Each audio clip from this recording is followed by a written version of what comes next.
And a bullseye of 100. 150 points. Let's see you do better than that with 3 dots, Monahan. Go ahead, toss them. 50, 30. On the line, almost a bullseye, but it's only 75. What's 75, Inspector Farraday? Twice your IQ. Who said you could come into police headquarters, Blackie? Get out of here. Farraday, you've tried to escort me in here yourself a dozen times. What about it? Get out of here now, I'm warning you. One of these darts will go wild. How many points does it count if I catch it between the teeth? What do you want, Blackie? You, which shows how easy I am to satisfy. Okay. Monahan, get lost. We'll go on with our game a little later. I better be alone with this guy. Talkative guy, that Monahan. What do you want, Blackie? Come on, I'm busy. I've come down here to make you a very happy person, Inspector. Well, leave now and you got what you came for. Now get away from that target. 30? On the line, Farraday. It's only 10. Ever hear of a guy named Bellows? No. 50. Lucky shot. Sam Bellows, a cripple. I never heard of him. Is that all you came down here for? 75. That's better. That's awful. I suppose you can do better. Than you? The answer is yes, no matter what you might be referring to. Give me the dart. 3 is all you get. Then you get moving, you hear? I think you'd better get down and see this Sam Bellows, Inspector. Oh, you do, and that's nice of you. Why? Because he's dead. Bullseye, that's 100. So he's dead, so what? So he probably died of natural causes. That's true enough. There's nothing unnatural about dying when you've been murdered. Bullseye, 100 points more. Bellows has been murdered? How do you know that? Come on, talk. Sure, Inspector. You see, I killed him. Bullseye.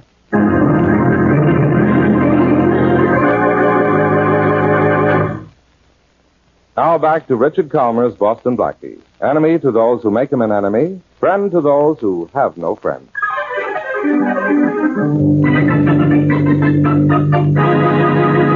How many more times do I have to tell you, Farraday? I killed the guy. You expect me to fall for a story like that? I'm beginning to see why I have to solve so many cases for you. You won't even believe a confession. All right, Blackie. What's the trick? Farraday, someday you'll be arrested for impersonating a police officer. It's no trick. I tell you, I killed Sam Bellows. Where's the body? Now you're getting smart, Inspector. In an old brownstone house at the corner of West Boulevard and 110th Street. All right. I'll go have a look. You mean we'll go have a look? I'll go have a look. You'll go get lost. You're wanting to go with me as some kind of a gag, and I'm not falling for it. My, how times have changed. You're usually trying to catch me for doing something I didn't do. This time I confess to a murder, and you want to get rid of me. If you don't get out of here, Blackie, I'll arrest you for... I'll think of something. After you found Sam Bellows' body, Inspector, maybe a reason to arrest me will occur to you.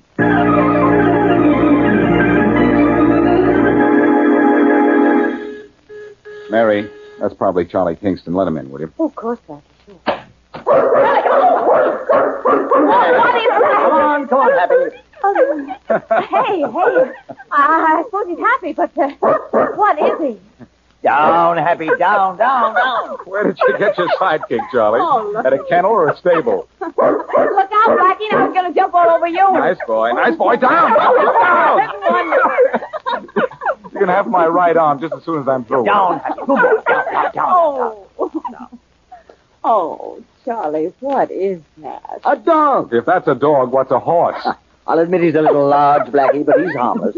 Harmless? He tried to devour us before we were even introduced. Oh, no, Mary. He was just making love to you. Happy's a very strange animal.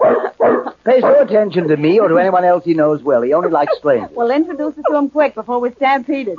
Maybe I better put him in the kitchen. Good idea. Oh, close the hall door, will you, Blackie? Sure.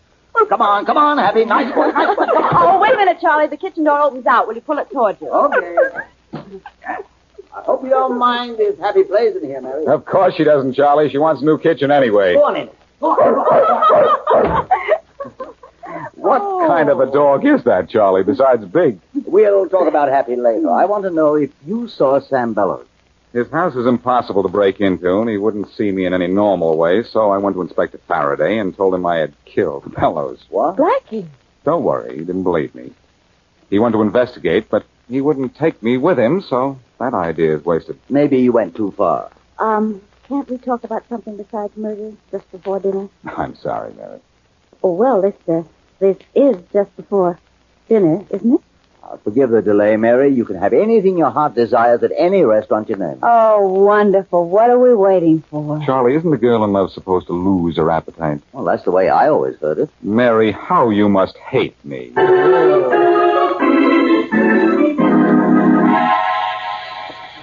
Come on, Rollins. Haven't you cut through that door yet? Come on, let's hold you up. This is just an acetylene torch, Inspector Farraday, not a 20-millimeter tank gun. And this is a steel door. Yeah. Now I know why Blackie gave me that cock and bull story about killing this guy, Bellows. Why? There's probably no such guy as Bellows. We rang every bell we could find, and nobody answered. And why did Blackie say he killed him? There's something in this house Blackie wants, and he figured he could steal it right under my nose once he got inside. What made him think you'd get him in? He knows I chipped my way barehanded through a brick wall to pin something on him. Maybe nobody answers the door on account of everybody inside is dead. Maybe Blackie wasn't lying. All right, that'll be enough out of you, Rollins. Get busy with that blowtorch. I want to... There she is, Inspector. Now we can walk in. Door hasn't been opened for a while. Well, somebody lives here, all right. There's a light at the end of the hall. Spooky, John. You've been to too many movies. Hey, look, that's somebody. Hey, you! Didn't hear. Hey, you! I see the deaf is dead. I told you saw too many movies. Hey, you! Just keep walking down the hall. Well, he's not dead anyhow. Maybe he's a zombie. You've been to the movies once or twice yourself, Inspector. Come on, let's go after him. Hey, you! What's the matter? Can't you hear? Hey, wait a minute, you. Grab him, Rollins. I got him. What are you looking so startled for? We called you. Hey, Inspector, I was right. Guy's dead. Yes, you're right. Hey, you. Can't you talk? Look, like this. I move my mouth. Talk. Deaf and dumb, Inspector. I got it. Give me a pad and pencil. Sure. I'll write notes to this guy, and he can write back to me. Here. What if he can't write? Then I'll make him your boss. Get lost, will you, Rollins? Have a look around and see what's in the rest of the house. Sure. All right. You and I are going to have a little spelling bee. Can you write? Oh, never mind. I'll just write out a question and see if you can write the answer. Does Sam Bellows live here? Now take a look at this. Well, I hope a nod means yes. You'll have to write this answer, though. Who are you? Here, now you write. I am the maintenance man, but I know nothing. You want to see Frank Lewis, Mr. Bellows' financial advisor, or Larry Addington, his nephew. Okay, I can remember that. Don't look so pained. I'll pick the paper up off the floor before I leave. Hey, Inspector Farraday! What's the matter, Rollins? Come here, quick! Okay. I don't leave here, you. As if you could hear me. What's up, Rollins? Here's something that ought to be sort of interesting, Inspector. Well, Blackie's confession was the truth, huh? Sam Bellows, sitting in his big red wheelchair with a knife in his chest. Sort of dead, too. Sure is. I've got Blackie sort of dead, too. Right.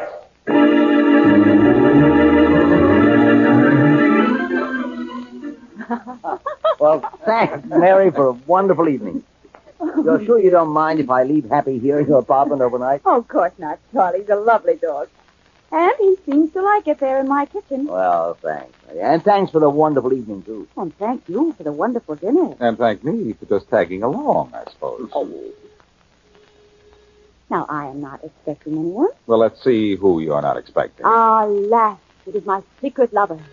I confess all. Oh, come in, come. Yes? Hello, Miss Wesley. Inspector Farraday. Some secret lover. Blackie here? Yes, come in. He was just leaving. Well, the pleasant part of the evening is over. You're here, Inspector. What do you want? You, Blackie? Mary's got a priority. Thank you, sir. Faraday, this is Charlie King. How are you? How do, Inspector? I think we met on the phone several weeks ago. Oh, that's right. So you did. I hope you enjoyed yourself this evening, Blackie, because it's the last fun you're going to have for a long time. Why, are you resigning from the force? I'm arresting you for murder, Blackie. Now, who did I kill? Sam Bellows. What? Blackie, you said you didn't see him. I didn't. Oh, no, of course not. And how'd you know he'd be found dead? Was he? He was. Come on, Blackie. I'm taking you down to headquarters. Faraday, don't be stupid. And put that gun away. I'll put it away when you're tucked away. In jail. Come on. All right, Inspector, you win. But let me get my raincoat, will you, from the kitchen? Oh, no, you don't. But all I want to do Go is into the kitchen and duck out the back way. But, huh? Inspector, I promise I'll you... get your raincoat for you. Which is the kitchen door? Blackie, happy as you know. Yes, I'm happy about the whole thing, too. Don't worry, Charlie. Oh, so everybody's happy, huh? That's fine. Now, which is the kitchen door? That one. Now, don't move, Blackie. I still have a gun on you. Yes, teacher. Hey, get down! Get down! Hey, somebody get this horse away from me! Get this dog off me! Where's the trunk? So long, Faraday. I'm leaving. Get me out from under this face-licking pony! What? So you're going to arrest me for murder, huh? Nothing doing. I'm leaving, Faraday. But I've got an idea, though. Fight him. At least that's news.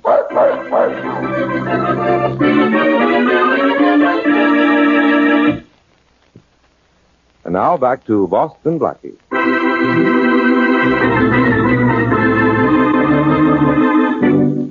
For a reason he chose to keep to himself, Charlie Kingston, Blackie's millionaire friend, asked Blackie to do anything in his power to see and talk to a man named Sam Bellows.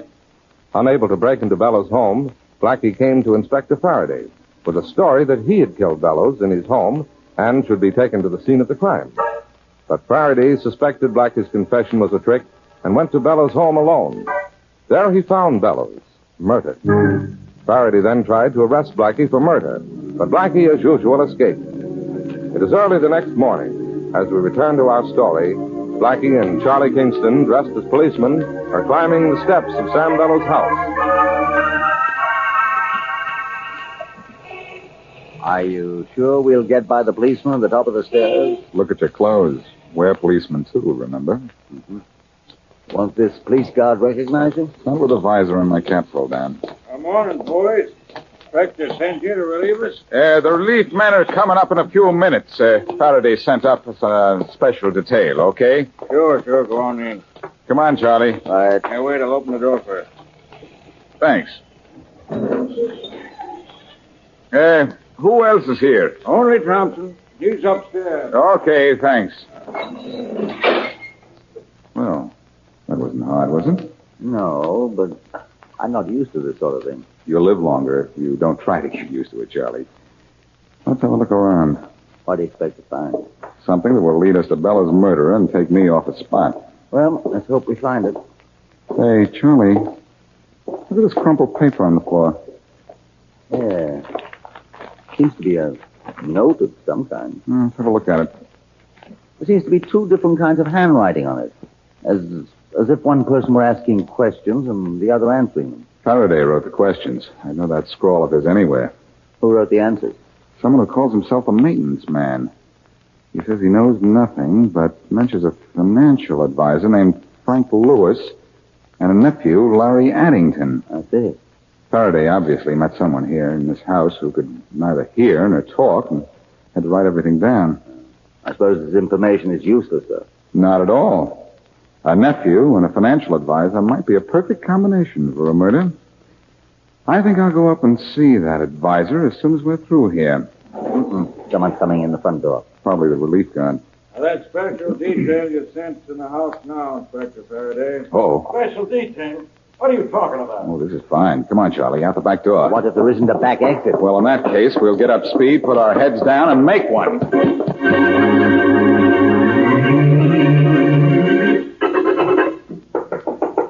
Yes? Frank Lewis? Yes. I'm Special Police Investigator John Jones. You were Sam Bellows' financial advisor, weren't you? Yes, I've had one visit from the police this morning, Inspector Farraday. I told him everything I could. Faraday sent me back to ask a few more questions, if you don't mind. Well, I mind because I'm busy, but I suppose there's nothing I can do. What else do you want to know? More about the will. I told Inspector Farraday everything I know. The night before last, Bellows changed his will. Formerly, the entire estate was to be left to Larry Addington, his nephew, with the exception of $5,000 to Ben Atkins, the deaf and dumb handyman in Bellows' home. Who did the new will benefit? Atkins again for $5,000, but instead of the remainder of the estate, about $100,000 being left to the nephew, Bellows chose to leave it to some charity, a dog and cat hospital. Any reason for doing this? Just so his nephew wouldn't get it. Cigarette? No, thanks. Don't mind if I smoke? Of course not. You say the will was changed the night before last, and Larry Addington, the nephew, was cut out. Did Addington know this? I don't see how it was possible. Bellows and his nephew seldom spoke to each other. Then it's possible, isn't it, that Addington killed his uncle thinking he'd get his money? Possibly. He's in constant trouble living above his means. He needs money. Say, you smoked more of a cigarette than I thought. Why do you say that? These cigarettes in this ashtray here. I doubt if they've been puffed more than 2 or 3 times. Oh, they were left there by a client of mine who was here just a few minutes ago. Nervous, huh? Very. Look what he does to paper matches. Takes the ends and rips them up the middle. Anything else I can tell you about the Sam Bellows matter? Yes. Where can I get in touch with Larry Addington? Larry lives at the Baker house. Thanks. You think Larry might have killed his uncle, believing he was still mentioned in the will? Yes, I do. And I have an idea that you're a little leery of Larry yourself.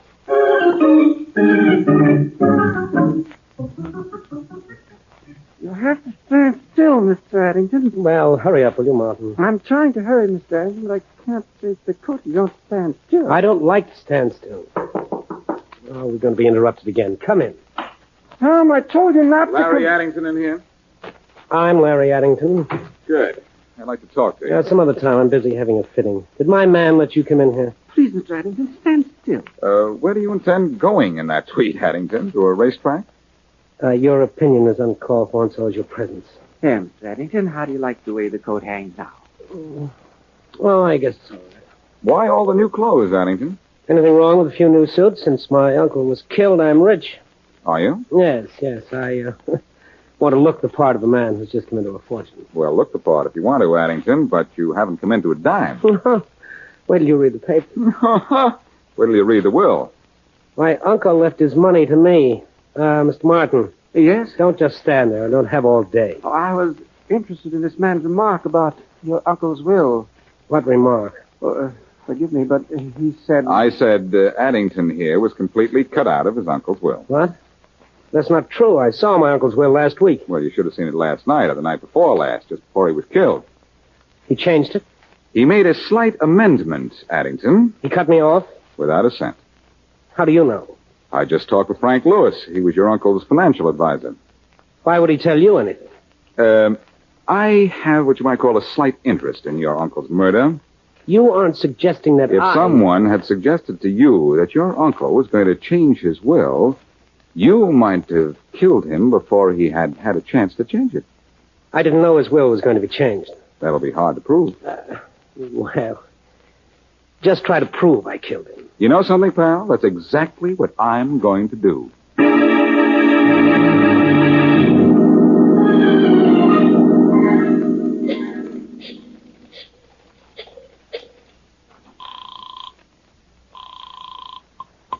Hello?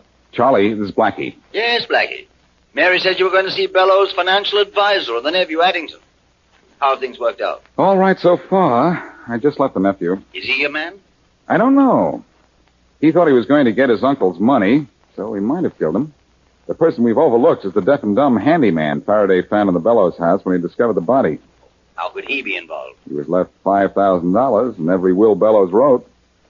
He might have discovered that Bellows had cut the nephew off and killed his employer, thinking maybe suspicion would be all on the angry nephew. Well, I suppose a man of his means would kill for $5,000, wouldn't he? Charlie, there have been murders for 5 cents. I think I'm going to get some more dope on that handyman. Blackie, you can't get back into Bellows' house. Farraday will have his policemen checking everyone who comes within a block of the place. I know it. I've been ducking Farraday so much today, I'm getting stoop-shouldered. Is Mary there? No, she isn't. I thought I could send her into Bellows' house as a newspaper reporter. She could get by Faraday's men with dark glasses and a new hairdo. I know where you can reach her. She just left here to take Happy down to the Mayfair Dog Hospital for a general checkup. Oh, thanks, Charlie. I'll go down there and meet her. Maybe I even belong with the dogs after the way Faraday's been hounding me.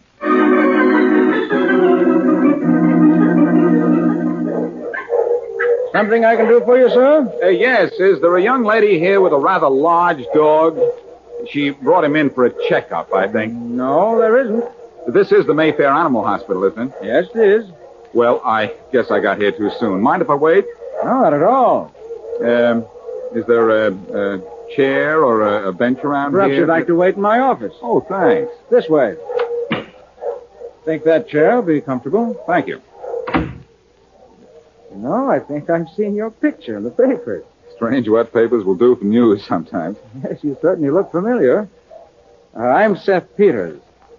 Cigarette? No, thanks. Mind if I smoke? Not at all.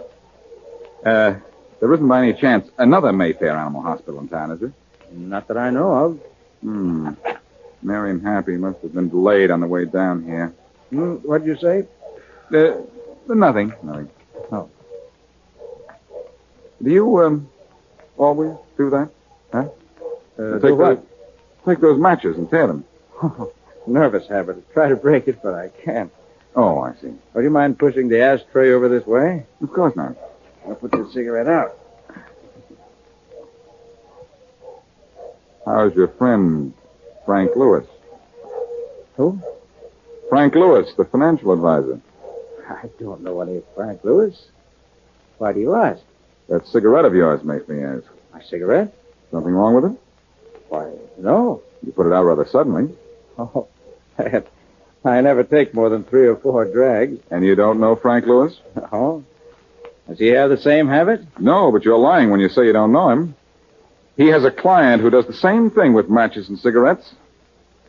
You. Well, no. Here. Lewis said Sam Bellows left his money to a dog and cat hospital. I think if I looked at Bellows' will, I'd find that it was, this place of yours. I don't know about that. You said you didn't know Frank Lewis. Yet you were up in his office this morning. It's not true. The ashtray in his desk was filled with torn matches and cigarettes barely smoked. You own this place? Yes, I do. That doesn't mean a thing. It means plenty. It means you killed Bellows for his money and then went to Lewis to collect. The fact that he denied you'd been there makes him part of the scheme. Just because I own this place, you think I killed Bellows, huh? It'd be worth your while. Well, I don't own this place. I merely front for the man who does. All right, who's the real owner? Frank Lewis, he's the man you want. Didn't even know Bellows was dead until Lewis called me to his office this morning. Come on, Peters. You're going down to police headquarters. But I tell you, I didn't kill anyone. Lewis did. He forced Bellows to change his will night before last, then killed him. Set that story to music, Peters, because when we get to police headquarters, you're going to sing.